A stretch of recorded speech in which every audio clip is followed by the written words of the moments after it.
નમસ્કાર વિદ્યાર્થી મિત્રો, આજે ફરી એકવાર ગ્રામરના ટોપિકમાં આગળ વધીએ. આપણો ગ્રામરનો ટોપિક છે લેંગ્વેજ ફંક્શન્સ. લેંગ્વેજ ફંક્શન્સમાં ડિફરન્ટ ફંક્શન્સની વાક્ય રચનાઓ, એમના કોન્ટેક્સ્ટ, એમની લેંગ્વેજ આઇટમ્સ, એ બધું આપણે સુપેરે સ્ટડી કર્યો હતો. ત્યાર પછીથી આપણે લગાતાર રિસ્પોન્સ ટુ સેન્ટેન્સ ભણવાના છીએ. પછી વચ્ચે આપણે આઈડેન્ટિફિકેશન ઓફ ફંક્શન સમજતા હતા. ગઈકાલે આવી જ રીતે પાછા ગયા વિડિયો લેક્ચરની અંદર સેન્ટેન્સમાં રહેલું ફંક્શન્સને આઈડેન્ટિફાઈ કરવાનો આપણે સરસ ટ્રાય કર્યો, રિવિઝન કર્યો. આજે એવા જ ફંક્શનનું બીજી પદ્ધતિથી જે પૂછાવાની વ્યવસ્થા છે એ પ્રમાણે ફંક્શન બેઝનો સેકન્ડ ટોપિક છે કમ્પ્લીશન ઓફ સેન્ટેન્સ. બંને રીતે આપણે ભણ્યા એ જ રીતે અહીંયા આગળ પણ આપણે વર્ક કરીશું. આઈડેન્ટિફિકેશન હોય કે રિસ્પોન્સ હોય, એમાં રેડીમેડ આન્સર હોય છે, એને પસંદ કરવાનો છે. જ્યારે કમ્પ્લીશન ઓફ સેન્ટેન્સની અંદર એ જ કામ છે, પણ એક સેન્ટેન્સ અધૂરું હોય અને એને તમારે પૂર્ણ કરવાનું છે. એટલે પહેલાં બંને કામ જો તમે વ્યવસ્થિત રીતે સ્ટડી અને રિવિઝન કર્યા હોય તો મને લાગે છે કે કમ્પ્લીશન ઓફ સેન્ટેન્સ સરસ રીતે તમે આન્સર આપી શકો. બંને સ્ટાન્ડર્ડ, હાયર સેકન્ડરીના બંને સ્ટાન્ડર્ડ માટે એક સરખી સમજણ અને શિક્ષણ બની રહેશે. માટે બંને વિદ્યાર્થી મિત્રોને 11થના અને 12થના બંને સ્ટાન્ડર્ડના વિદ્યાર્થી મિત્રો કમ્પ્લીશન ઓફ સેન્ટેન્સમાં એટેન્શન આપશે. ખાસ કરીને 12th માટે વિભાગ બની રહેશે.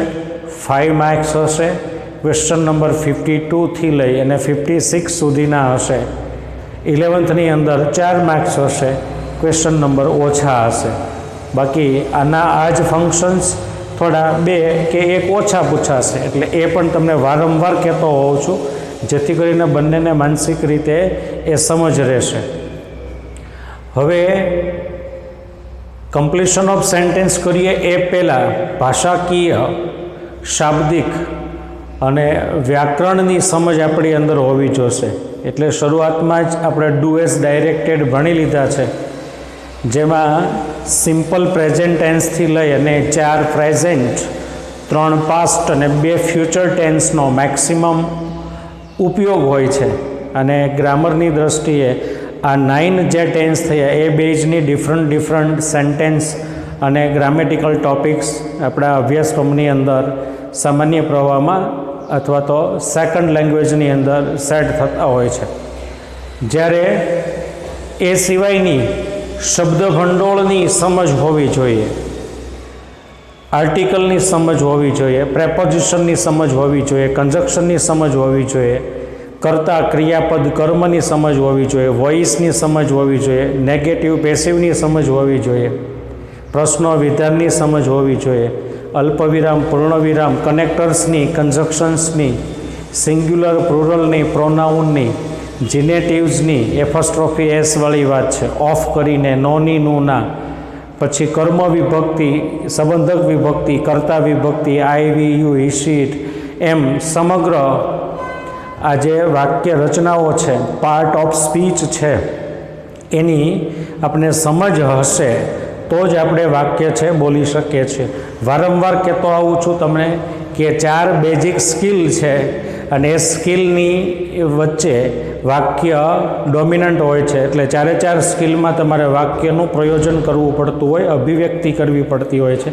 એટલે અહીંયા આગળ સેન્ટેન્સ બનાવવાનું છે, પણ વાક્ય રચના તમને પ્રિસ્ક્રાઇબ કરેલી હશે. લેંગ્વેજ ફંક્શન બ્રેકેટની અંદર આપેલું હશે. એ લેંગ્વેજ ફંક્શનની જે સેન્ટેન્સ પેટર્ન અને જે હાફ સેન્ટેન્સ તમને પ્રોવાઈડ કર્યું હશે એને પ્રોપર થાય એવા વર્ડ્સ મૂકવાના છે. અને ગ્રામર અને આ બધા નાના જે ટોપિક્સ છે, કન્સ્ટ્રક્શન છે, એ બધાને તમારે ખૂબ ધ્યાનમાં રાખી અને પછી આન્સર રાઇટ કરવાનો થાય છે. બરાબર, અધૂરું સેન્ટેન્સ આપેલું હોય, એ ક્વેશ્ચન નંબર 52 હોય તો આપણે આન્સર 52 કરી અને આખું સેન્ટેન્સ લખવાનું છે. પ્રશ્નપત્રમાં હોય એ અને જે આપણે થિંકિંગ કરીને એઝ પર ફંક્શન જે આપણે સેન્ટેન્સ જોડવાનું છે રાઇટ કરીને એ પણ લખાયેલું હોવું જોઈએ.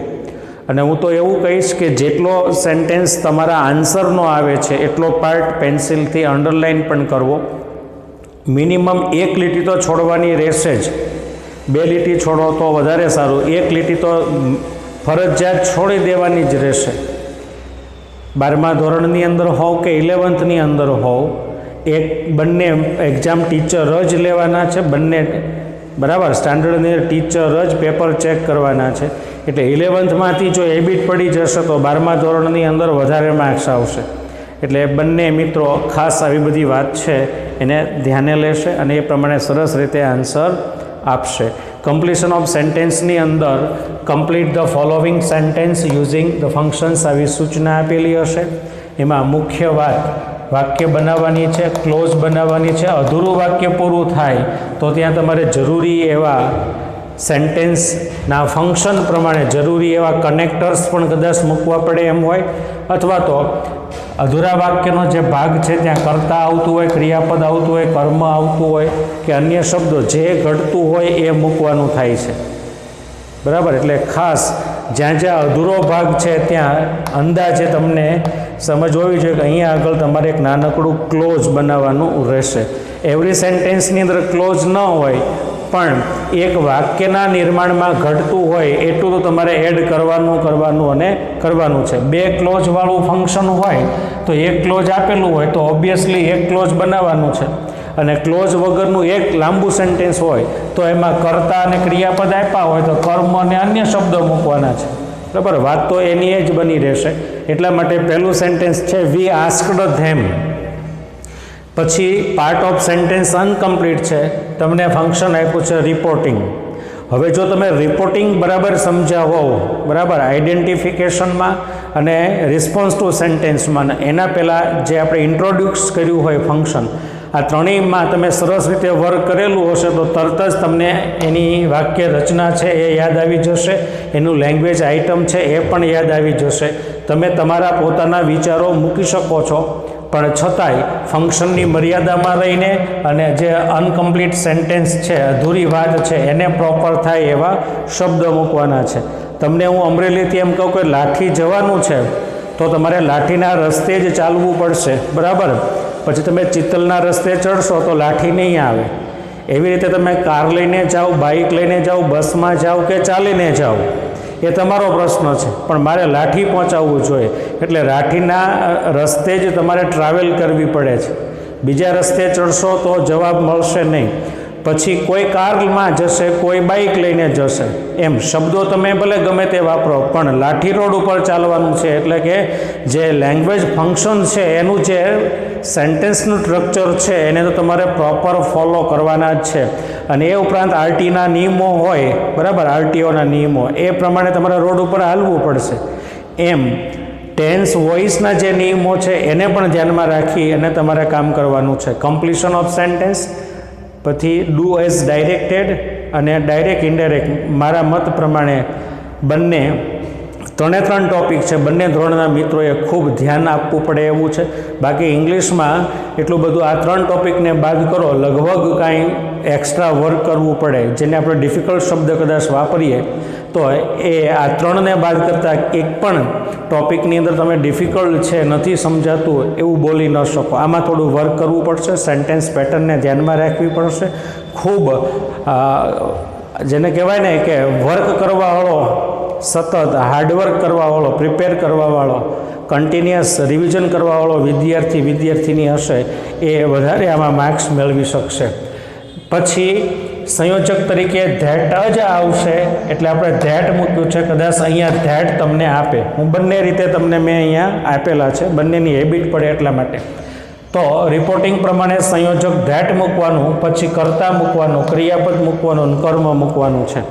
એના માટે નોલેજ હોવું જરૂરી છે. આ નિયમ કીધો તમને બરાબર, અહીંયા આસ્કડ આપ્યું છે તો ધેટ કરીને તમે ભૂતકાળની ક્રિયા રજૂ કરી શકો છો. બરાબર, રિપોર્ટિંગ એટલે ઇનડાયરેક્ટ સ્પીચનો વાક્ય. ઇનડાયરેક્ટ સ્પીચની અંદર તમને સમજ હોય કે બધા ભૂતકાળના વાક્યો છે કે that we never come out from the house without work.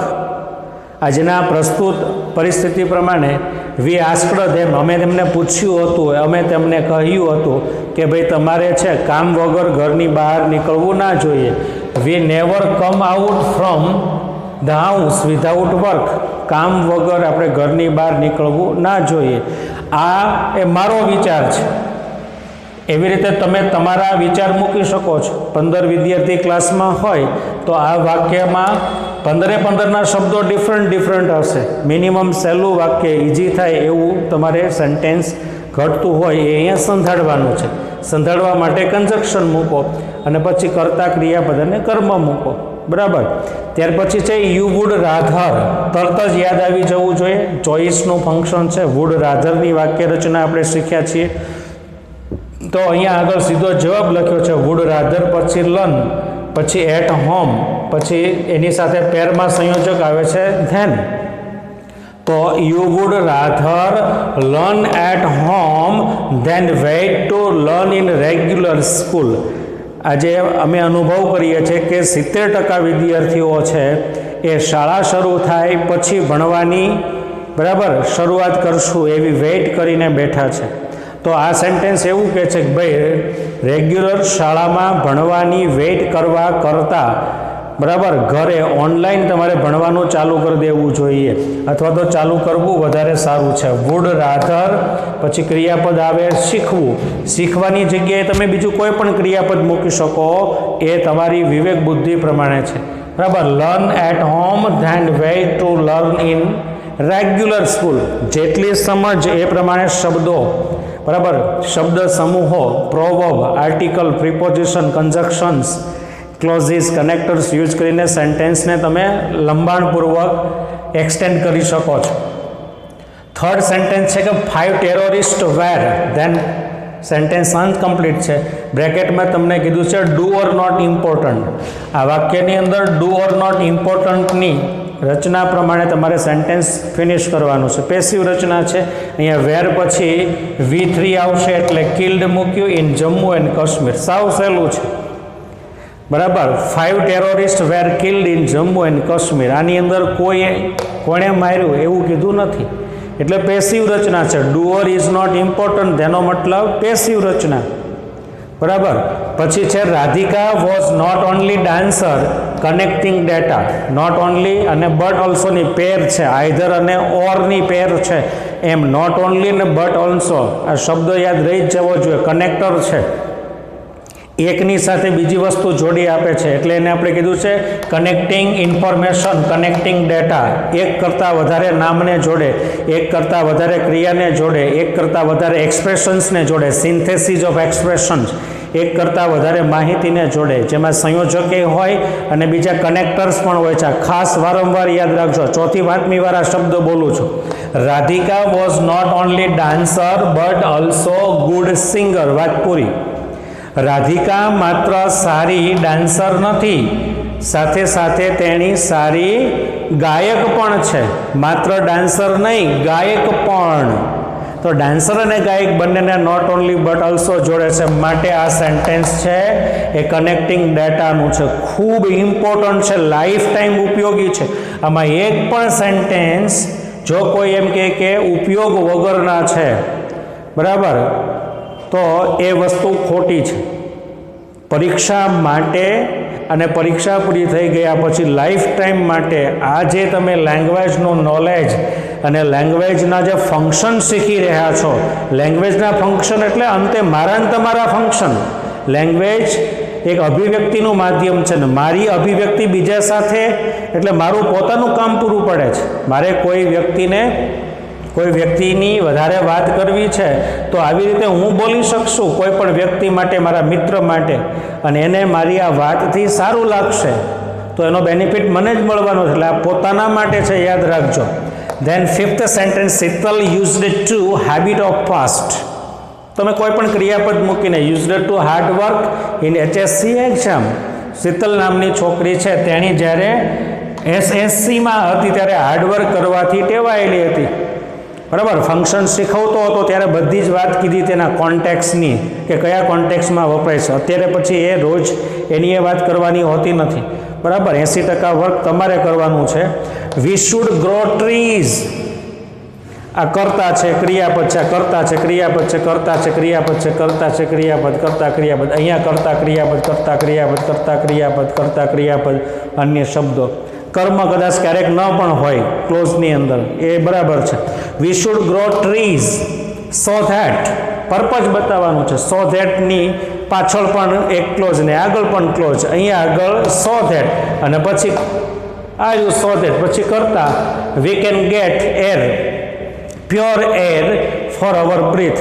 બહુ બધા શબ્દો, બરાબર, મૂકી શકાય. વધારાના શબ્દો મૂકીને આપણે વાત કરી છે, જેથી કરીને આપણે બ્રીથમાં શ્વાસોશ્વાસ માટે શુદ્ધ હવા મેળવી શકીએ, બરાબર. આ કરતા છે, સહાયક ક્રિયાપદ, મુખ્ય ક્રિયાપદ, આ કર્મ છે, આ વધારાના શબ્દો છે, આ ક્લોઝ છે, એમાં ક્લોઝ છે. સો ધેટ કનેક્ટર તરીકે છે, બરાબર. We should grow trees so that કરીને વધુ વરસાદ લાવી શકીએ છીએ, વધુ પાણીનો સંગ્રહ કરી શકીએ છીએ, બરાબર. ઓઝોનનું સ્તર વધારે કરી શકીએ છીએ, સૂર્યપ્રકાશને ઘટાડી શકીએ. કેટલી બધી વાતો તમે રજૂ કરી શકો છો. મેં આવી રીતનો વિચાર વ્યક્ત કર્યો તો એ પ્રમાણે સેન્ટેન્સ બનાવ્યું છે. Then 7th sentence, Seema is comparing people. કઈ ડિગ્રી? 9 સેન્ટેન્સ છે ડિગ્રીના, એમાંથી વન ઓફ એટલે સુપરલેટિવનું વાક્ય થાય તો સુપરલેટિવ ડિગ્રીનું વાક્ય યાદ આવી જવું જોઈએ.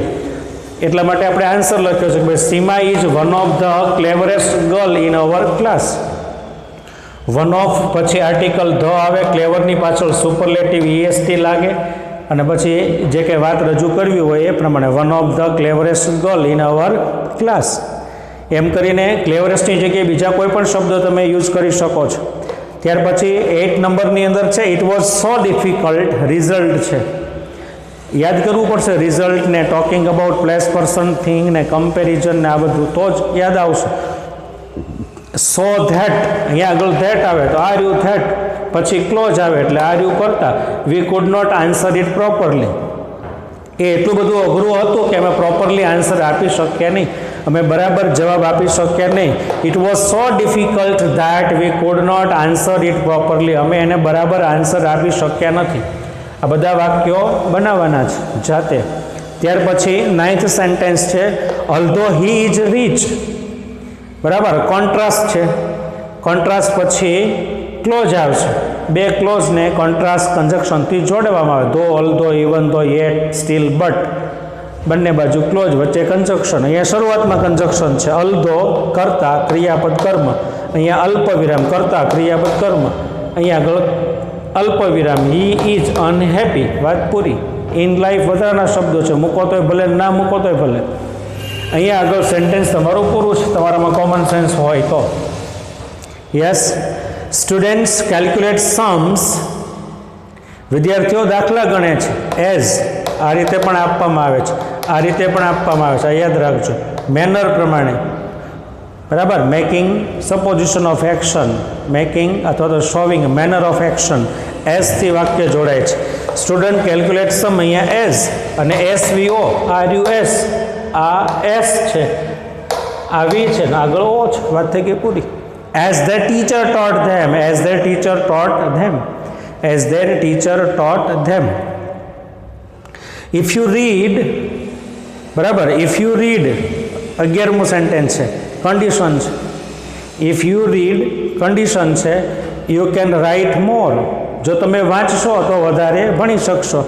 આ એસ અને વી છે, અહીંયા આગળ અલ્પ વિરામ કરીને SV અને O, બરાબર. આ એસ છે, આ બે થઈને વી છે ને આ O છે અથવા તો અધરવર્ડ છે, બરાબર. જો તમે વાંચશો તો વધારે મેળવી શકશો અથવા તો વધારે રાઇટ કરી શકશો.